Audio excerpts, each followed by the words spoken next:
Nintendo has quite the history of rigorously defending their IPs, copyright striking several fan-made games of their series over the years. They've taken down entire websites sharing pirated copies of their franchises, as any company would. Nintendo is fighting to preserve their property as to not taint the perception of quality for their products. There are even video games that they've approved at the time and put their official seal on that they would rather forget about today. However, with all this being said, plenty of pirated software, bootlegs, and ROM hacks continue to flood the internet, despite Nintendo's best efforts, and greatly to their discontent. ROM hacks, also known as hack games or ROM patches, are video games that have been edited or altered by enthusiasts. The hackers achieve this by changing the code of the read-only memory of a published video game to create something new. The core series Pokémon game system is considered very versatile and lends itself well to modification, giving hackers a lot of creative freedom together with a solid, well-tested game engine. These factors, as well as Pokémon's notable popularity throughout the world, has led to the creation of thousands of different games spanning multiple generations, ranging from minor adjustments to additional new features, and more frequently entirely new fan-made Pokémon games. Though the core series is by far the most popular series to hack, there are also many fan-created Pokémon games that do not use these as a basis, and instead are, for example, modified versions of Pokémon Mystery Dungeon and Pokémon Conquest. There is a distinction between ROM hacks and bootlegs. These are unauthorized copies of published games which are sold to consumers, often flashed onto aftermarket game packs or game cards and lacking the official Nintendo seal. However, since ROM hacks are often distributed over the internet for free, they are regularly sold as bootleg games, usually against the hacker's wishes. The reliability of these bootlegs are often poor, and it becomes such a problem that hackers have started to introduce warning screens onto their games, cautioning users that if they paid for it, they may have been scammed. For example, a warning to users about bootleggers included in Pokémon RijonAdventures reads as follows: "Your copy of this hack may not be legitimate. This hack is the work of people who wish for this project to be distributed for free. It is not created for sale and is not intended to be distributed in the form of a Game Boy Advance cartridge. If you bought this hack in a cartridge, you have been ripped off." Early Pokemon ROM hacks date back to the late 1990s with modified editions of Pokemon Red. These were often relatively minor adjustments such as sprites or dialogue changes, and would generally follow the flow of the original game. These early ROM hacks were infamous for being particularly crude in nature, ranging from swapping Pokemon and human sprites around to replacing the dialogue with obscene text. This trend continued until the release of Pokemon Brown by user Cool Boy Man in the early 2000s, one of the most notable Pokemon hacks in history. This was the first hack to completely reinvent the game with a brand new region and completely new plot. Later editions included an expanded Pokédex, including Pokemon from generations 2, 3, and 4, additional dungeons, and additional plot tweaks. It was one of the few completed hacks and was successful enough to warrant a sequel, Pokemon Prism, a Pokemon Crystal hack, and a Generation 3 version, Pokemon RijonAdventures, based on Pokemon Fire Red. Since Brown, Pokemon hacking's notoriety has expanded exponentially, with developers creating many software tools for desktop operating systems to help create maps, edit sprites, graphics, and even develop scripting languages specifically for the Pokemon game engine. This has also inspired many hackers to learn how to edit the game's assembly code directly,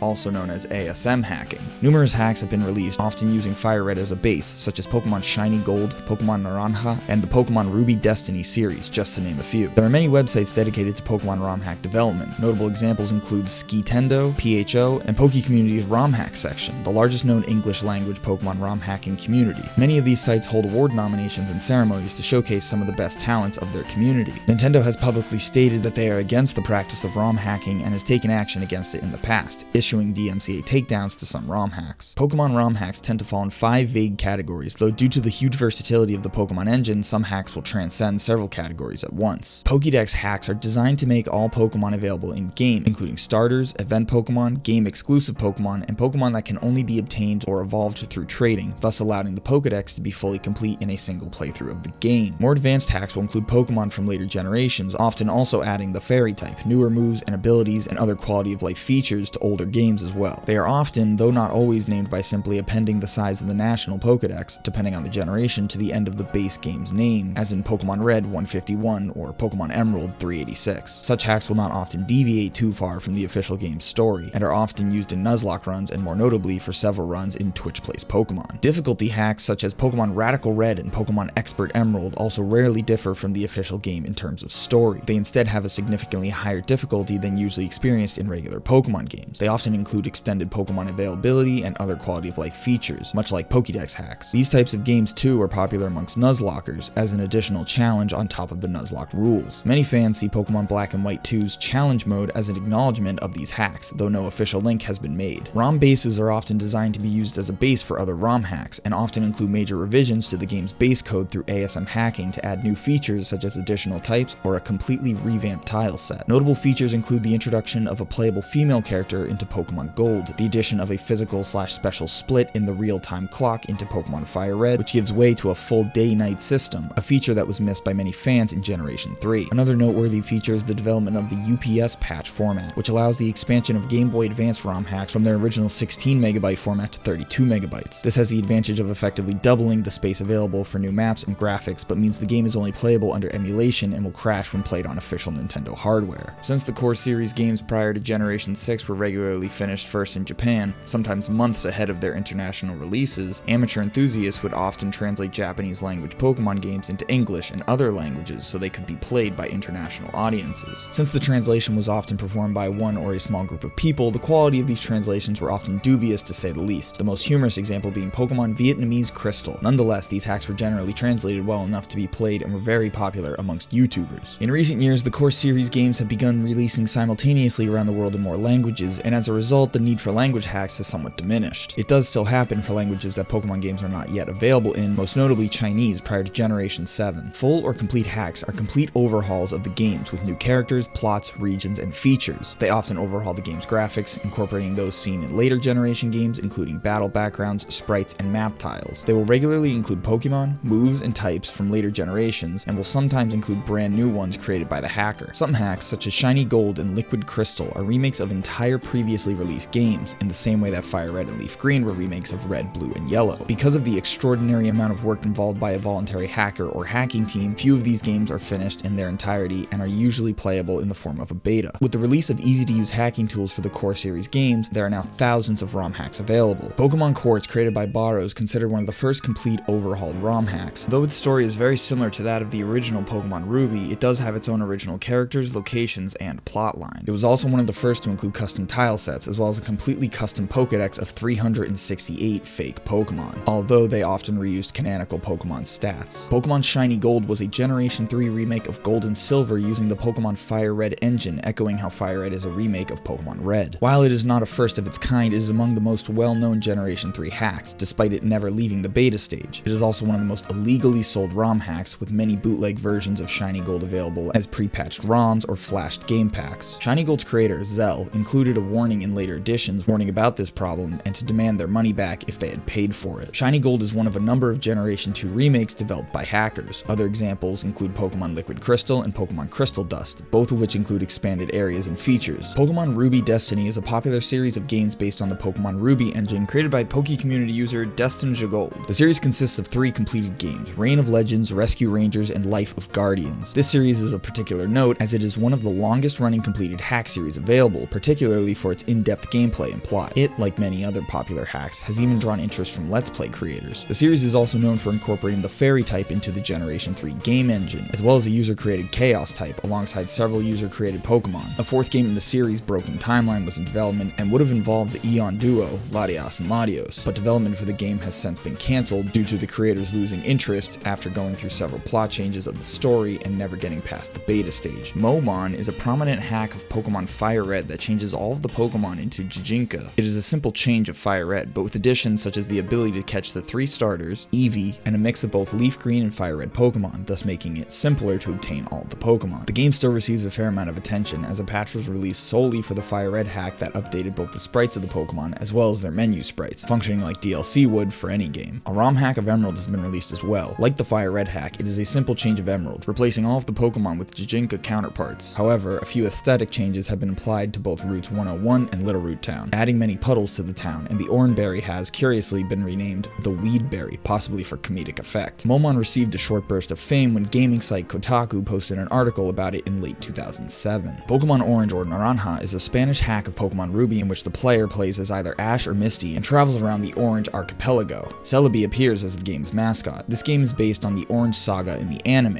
The game starts after the player has won the Indigo League. Despite this fact, the player starts out with only a level 5 Pikachu. Many characters, plots, and events from the Orange saga are included in the game, such as the GS Ball, Ash's Lapras, the Orange Crew, the Crystal Onyx, the Golduck from Bye Bye Psyduck, and Ash's Snorlax. This game is particularly well polished and features a completely overhauled graphical system. Other anime-based hacks include the popular Pokemon AshGray, a Fire Red-based game depicting Ash's journey through the Kanto region in the original series. Pokemon TPP version is a hack of Pokemon Red created for the Season 2 opening run of Twitch Plays Pokemon and developed by user PigDevil2010 and Elite Annex 17. The hack was based on an earlier Pokédex hack named Pokemon Red 151 by Community user Blue, which featured significant level increases across the game as well as making all 151 Pokemon catchable in the wild. On top of the previous changes, Pokemon TPP version includes additional challenges and features such as legendary Pokemon respawns, Gym Leader and Elite Four rematches with high-level teams, and level 100 event battles with Professor Oak and the original Red from the first Twitch Plays Pokemon episode. It also includes the Battle Tent, a battle tower-like facility intended for players to earn money without having to repeatedly rebattle the Pokemon League. This hack is notable as the first ever to be specifically designed for live broadcast, as well as the first to be designed for Twitch Plays Pokemon's unique playstyle. For example, Muse Cave, a new post-game bonus dungeon accessible from the area of the SS Anne after pushing the infamous truck, is filled with numerous holes, making it not too difficult to navigate for a single player, but extremely challenging with hundreds or thousands of players controlling the game at once. The game took 39 days in total to complete, with the patch only released after the Twitch community's completion. It is also one of the very few hacks that have been released on a physical cartridge with a hacker's permission as a part of a community-led project. Pokemon Prism was a hack of Pokemon Crystal, created by a team led by Adam Cool Boy Man Vieira over the course of 8 years. It is particularly notable for being one of the only Pokemon ROM hacks Nintendo has issued a DMCA takedown against merely days before its actual release. This DMCA notice caused the hack infamy, leading to the hack being released by pirates. The following games, technically speaking, are modifications of published games, but the ROM hack community generally consider these more as bootlegs rather than ROM hacks. The main difference being these games were likely designed to trick players into thinking they were official for monetary gain, something which most ROM hackers actively try to avoid. These games were often flashed to third-party game packs and sold illegally. Bootleggers will often download a fan-made ROM hack of their repository, then flash it onto a third-party cartridge to make a profit. Possibly the most well-known bootleg Pokemon games are the notorious Pokemon Diamond and Jade, not to be confused with the official Generation 4 games Pokemon Diamond and Pearl. These games are knockoff versions of the power and speed versions of Kitai Denju Telefong, respectively, which were only released in Japan for the Game Boy Color in November of 2000, a year after Pokemon Gold and Silver and a month prior to Pokemon Crystal. Pokemon Jade is sometimes found on the same cartridge as an illegally produced Pokemon Crystal cartridge, but could also be found as a standalone game. It was also mentioned in the Pokemon.com mailbag in 2003 as the bootleg and illegally produced Pokemon Jade.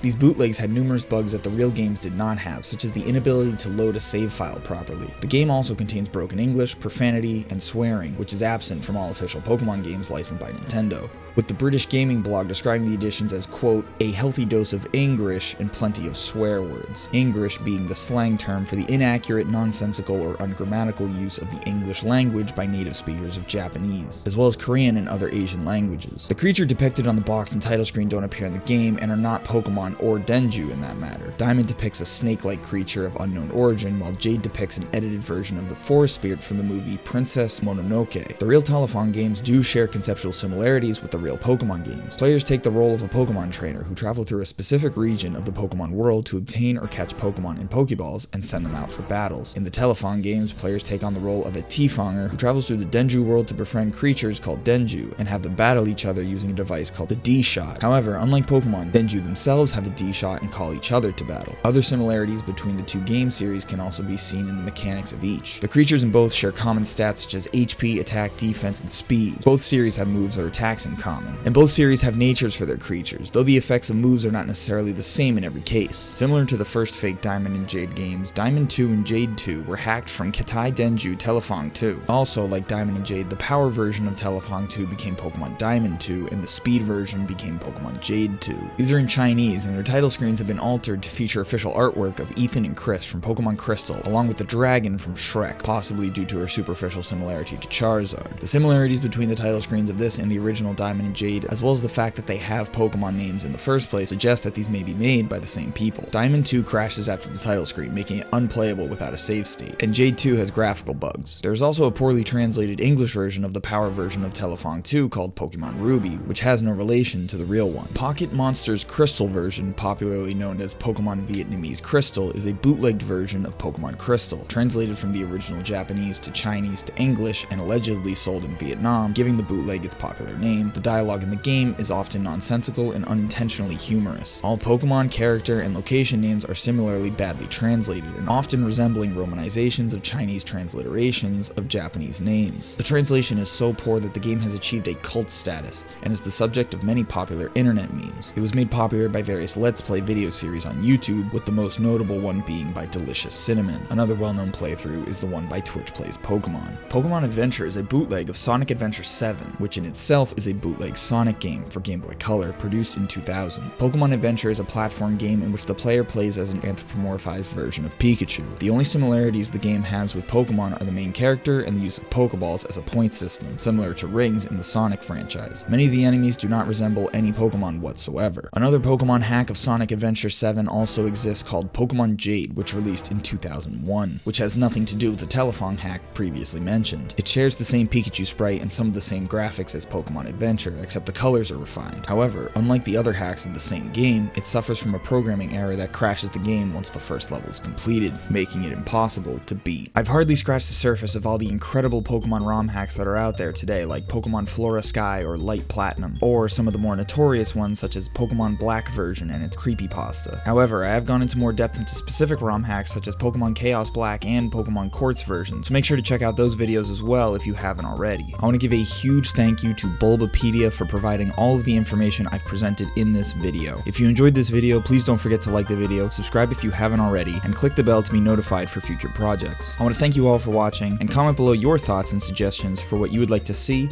in the next one.